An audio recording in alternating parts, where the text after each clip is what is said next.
imbaraga z'Imana muri wowe. Kuva igice cya 13. Mose abibutsa uko bavuye muri Egiputa.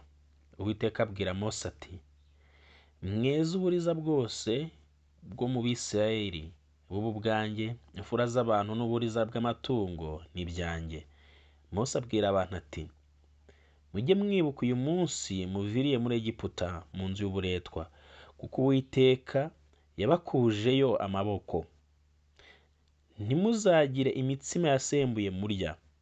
Uyu munsi muviriyeyo niwo mu kwezi Abibu.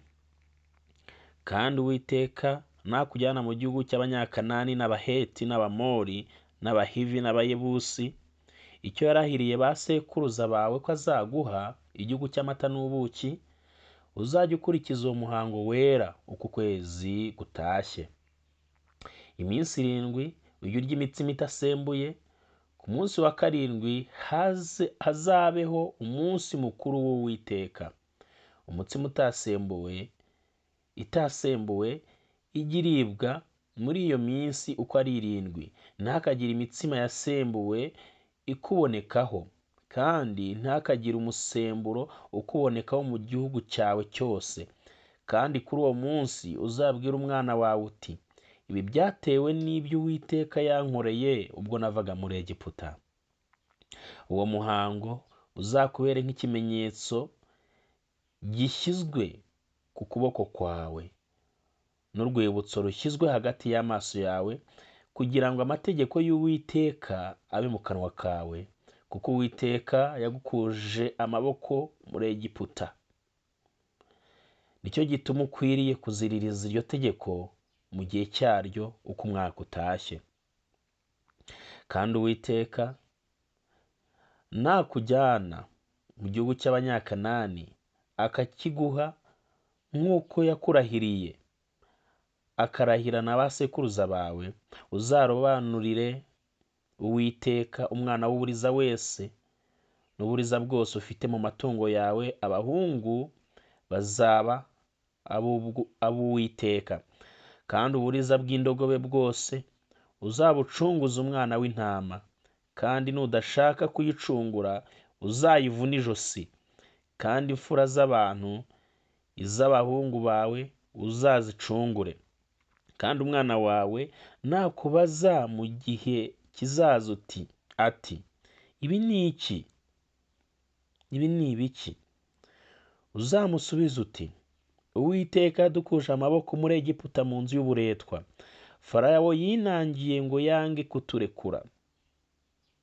Uwiteka yica uburiza bwose bwo mu gihugu cya Egiputa n'imfura z'abantu n'uburiza bw'amatungo. Nicyo gituma njya ntambira Uwiteka uburiza bwose bw'ibigabo, ariko imfura z'abantu banjye zose njya nzicungura. Uwo muhango uzabe nk'ikimenyetso gishyizwe ku kuboko kwawe, kandi nk'ibishyizwe mu ruhanga rwawe hagati y'amaso yawe, kuko Uwiteka yadukuje amaboko muri Egiputa.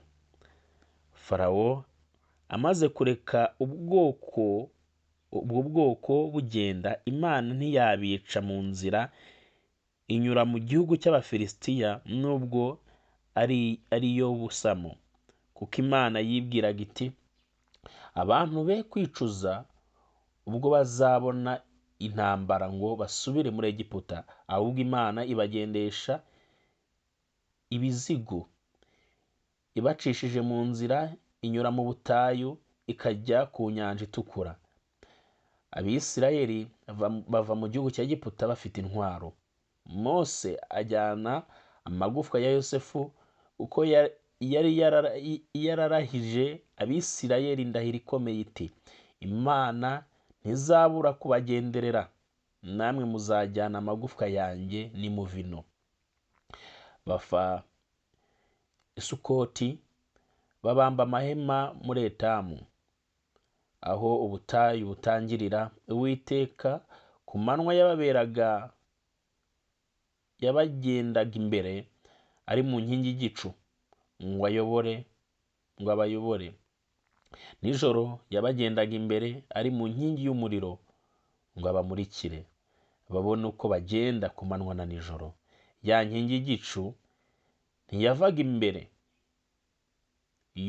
y'ubwo bwoko ku manywa, kandi iyo nkingi y'umuriro ntiyabuvaga imbere nijoro. Nimwakire neza ijambo ry'Imana.